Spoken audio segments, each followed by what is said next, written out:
Do not be deceived by fortune. No one is crushed by fortune unless they are first deceived by her.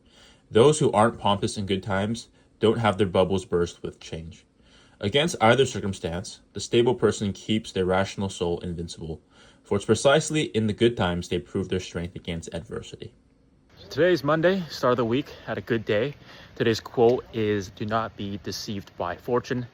How I interpreted this quote was basically win regardless of conditions. And so right now, quite frankly, the conditions are quite fortunate.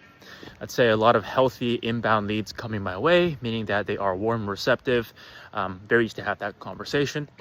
But also recognize that at a certain point, that's not going to be the case, right? Things are going to be less fortunate, leads are going to kind of dry up, and then it's up to me to kind of navigate through these more difficult closing times to hit my quota.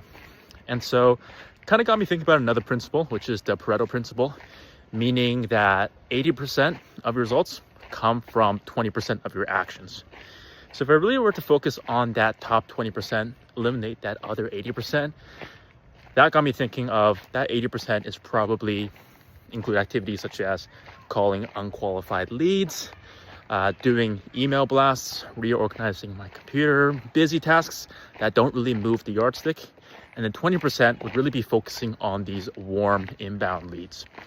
So it's got me thinking again about putting double the effort into these warm leads, meaning doing more research on them, coming to these calls more prepared, watching game tape, focusing on my tonality, objections, and being a bit more diligent. So moving forward to win regardless of conditions, what I'm going to do is focus more of my effort on that top 20%, which is those warm inbound leads, and eliminate the unnecessary aspects.